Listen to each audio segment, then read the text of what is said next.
Hello guys, magluluto tayo ng ulam na gulay, laswa.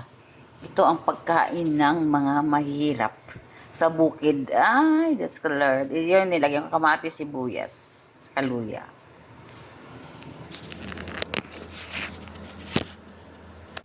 So guys, i-add ko na yung hipon. Ayan.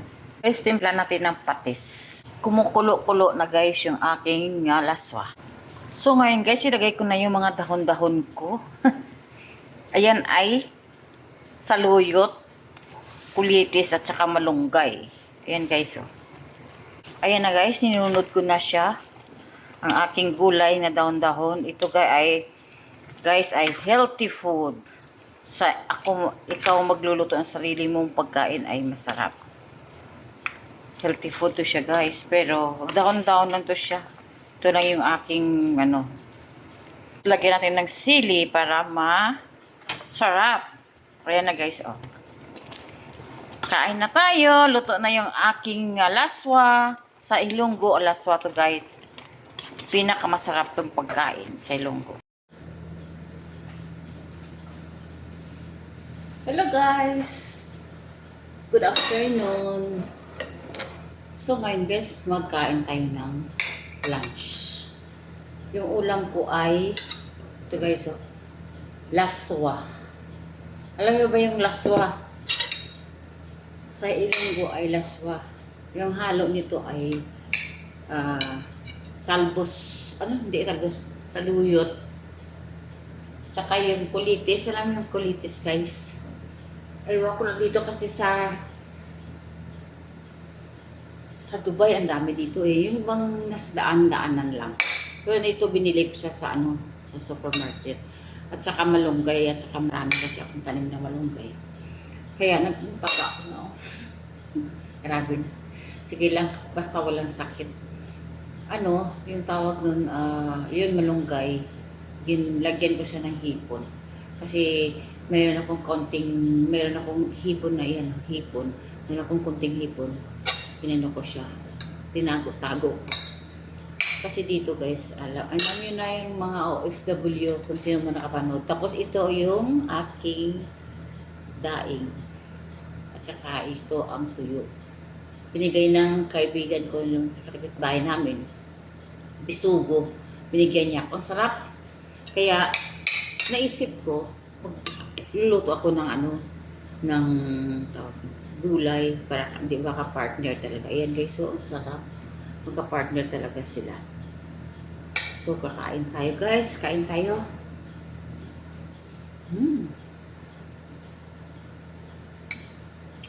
Sarap. Kukwentuhan na kayo guys. So ngayon wala kasing namin dito. Ako lang mag-isa dito sa bahay. Kaya nakakaluto ako ng gusto ko. Tuyo. Mga ulam. Nakakaluto rin ako. Pero, yung bang hindi mo magagawa ang gusto mo. Diba?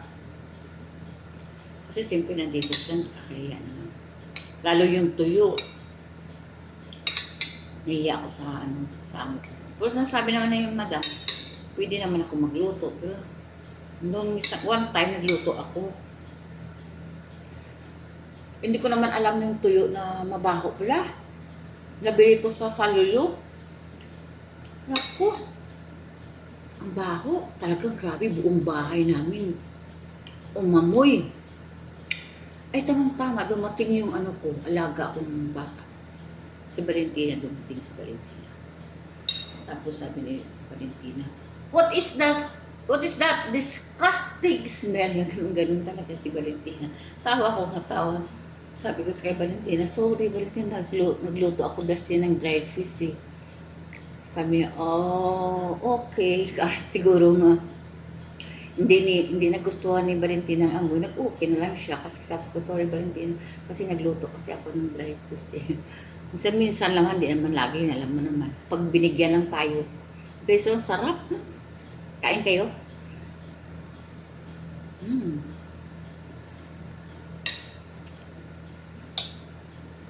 Sa panahon ngayon, kailangan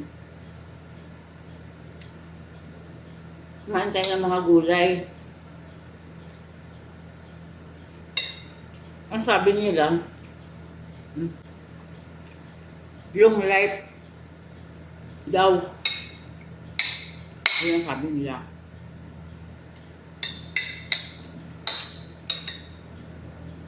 Pag kumain ng gulay. Kasi healthy talaga yung gulay. San sa mga karne-karne. Ako guys, hindi na talaga kumakain naman ako ng karne pero hindi na masyado. Hindi kagaya dati nga, mahilig ako sa manok. Ngayon, na lang ko, isda. Prito isda, papaksyo ko lang siya, ganun lang.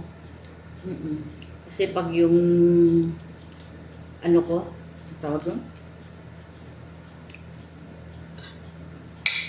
Hindi na maganda laging Minsan lang, sa katawan natin yung mga karne-karne. Pero malimit talaga ako ngayon. Gulay-gulay na lang ako. Kahit pupunta ko ng supermarket, gulay-gulay lang ang binibili ko. Sa isda, din lang. Sarap? Grabe. Hindi siya maalat. Masarap siya. Magigop kayo ng sabaw. Ang sarap.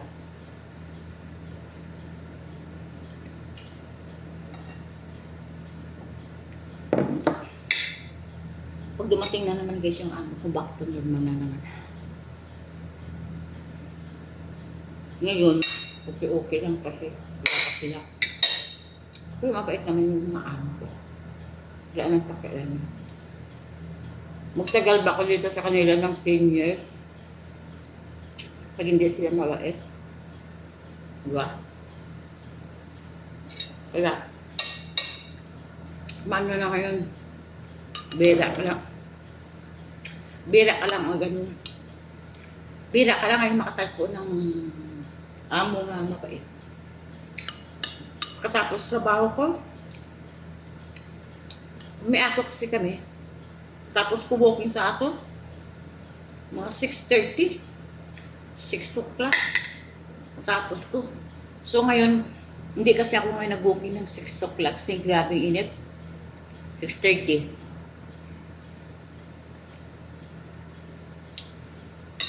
Pero pag taglamig, mga 5 o'clock, nag-walking na kami.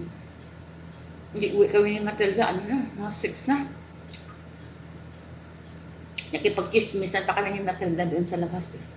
Doon na kami sa loob, nakipag-chismisan. Ang daming mga aso, mga kaibigan, mga kapitbahay na. Yan. Mabait naman sila. Kaya nagtagal ako dito. Okay naman. Ha? So ngayon guys, dito ko na lang natapusin yung aking video. Tatapusin ko na yung aking lunch. Kasi, meron akong gagawin, maglilinis muna ako. Kaya hindi pa naman sa dating, pero siyempre kailangan ko malinis yung bahay bago sa saka nagluto ako ng tuyo, baka maamoy. Kaya magbubukor muna ako. Tatapusin ko muna yung lunch ko, tapos mag-umpisan ako ng trabaho. So, sige guys, dito na ko lang tapusin yung aking vlog. Maraming salamat sa panood.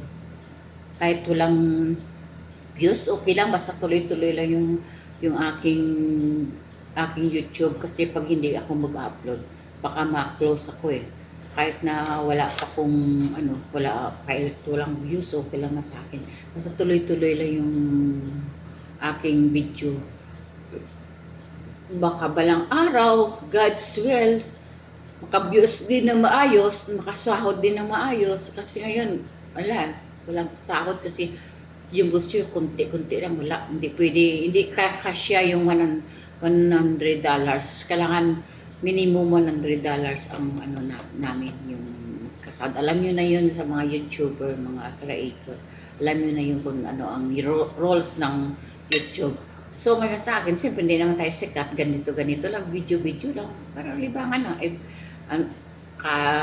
pag yung matanda na tayo, at least nakikita natin yung ating mukha. Ay, ganito pala ako noon nung sa Dubai pa ako, kung umuwi ako ng Pilipinas.